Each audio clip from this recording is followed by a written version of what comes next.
ప్రదాయక వినాయక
अनुद्वेगकरं वाक्यं सत्यं प्रियहितं चेत् स्वाध्यायाभ्यसनं चैव वाङ्मयं तपौष्यते.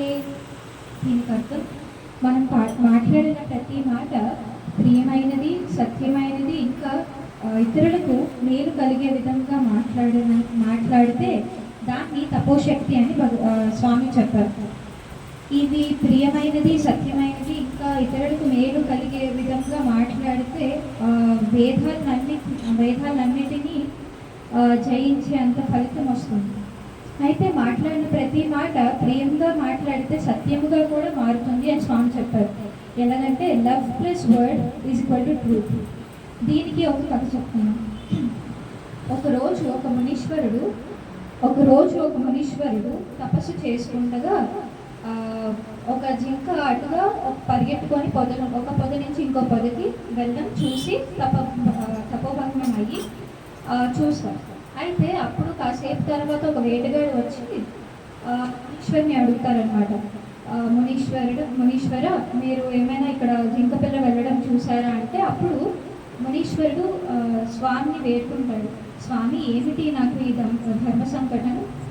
ఒకవేళ ఇప్పుడు నేను జింక ఇటుగా వెళ్ళింది అని చెప్తే దానికి హాని కలుగుతుంది, కానీ వెళ్ళలేదు అని చెప్తే అది అబద్ధం చెప్పినట్టు అవుతుంది అని అతను ఆలోచిస్తారు. అప్పుడు కొంచెం సమయం తర్వాత ఇలాగా వేటగాడుతూ అంటారనమాట, చూసే కళ్ళు మాట్లాడలేదు, మాట్లాడే నోరు చూడలేదు అని యుక్తిగా మాట్లాడతారు.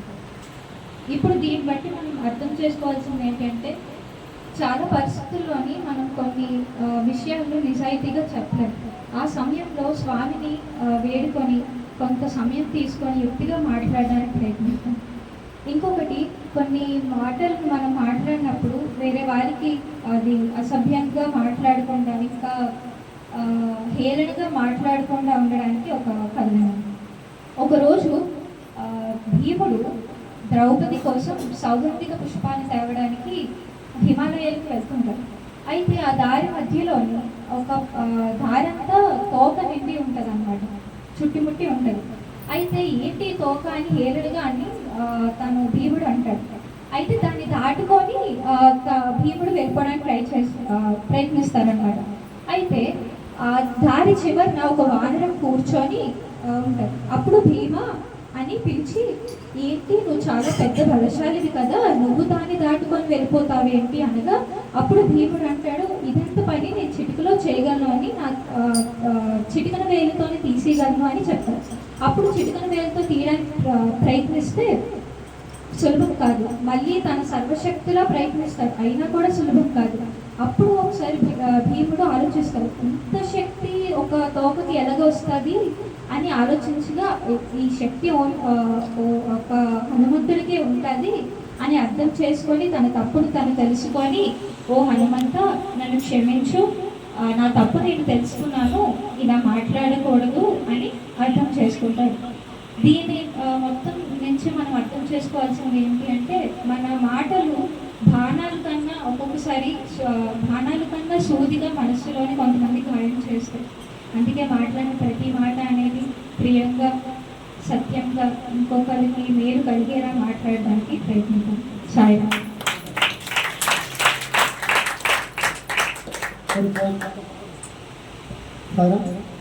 భావన చక్కగా భగవద్గీత శ్లోకాలను అర్థాల నుంచి చక్కగా వివరిస్తుంది.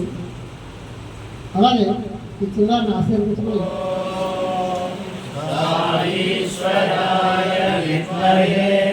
సత్యదేవాయ ధీమహి తన్నః సర్వః ప్రచోదయాత్.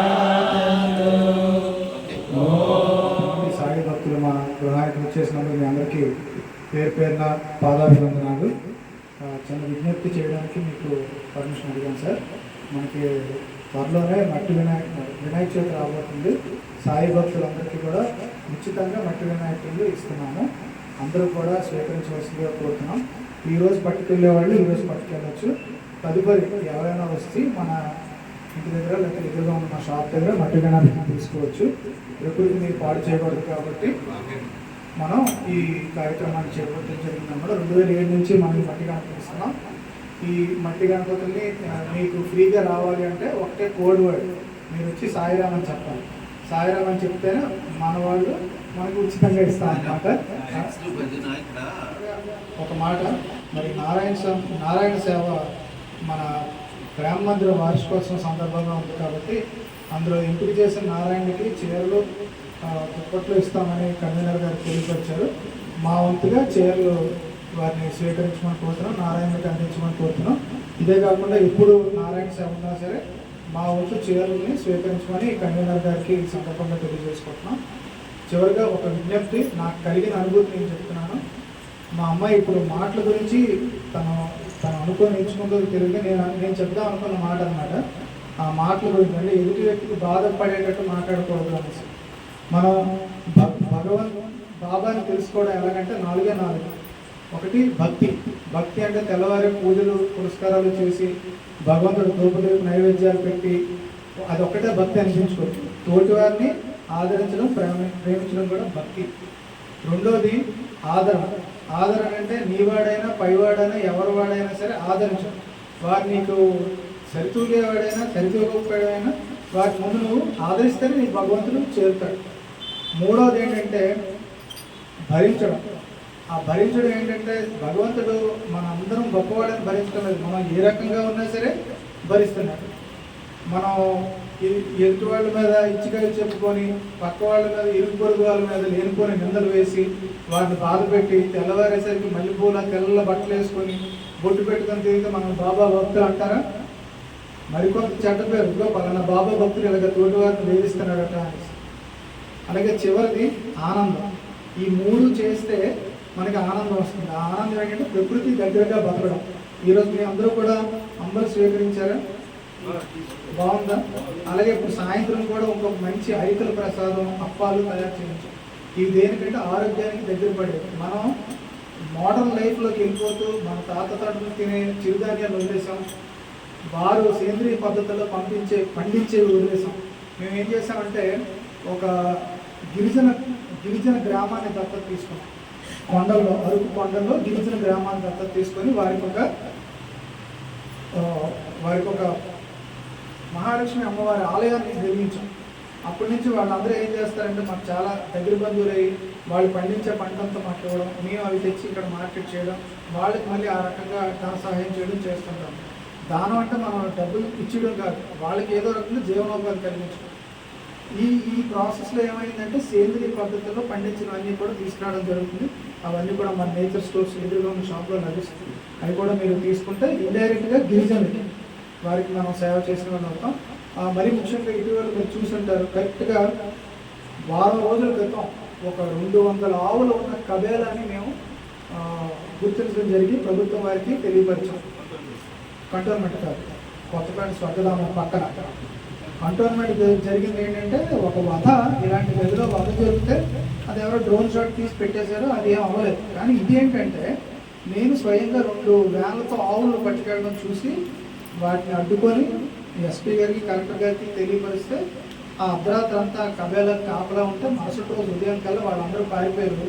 200 లేగదూడలు, ఒక 100 ఆవులు, సుమారు ఈ ఇల్లు ఎంత ఉందో అంత మాంసం, అన్ని బుర్రలు, అన్ని కాళ్ళు, అన్ని తోకలు, ఇవన్నీ కూడా బయటపడ్డాయి. ప్రాణాలకు తెగించి మేము, మా బృందం, మా పోలీసు వారు, మీడియా వారు అందరూ కూడా దాన్ని ఎలాగైనా మోహించాలని చెప్పి ఇప్పుడు కేసు పెట్టి దాని ప్రాసెస్ అంతా కోర్టుకి అవన్నీ అప్పచెప్పడం జరిగింది. ప్రస్తుతం ఆ 200 లేగదూడల పోషణ కూడా మేము స్వీకరించాం.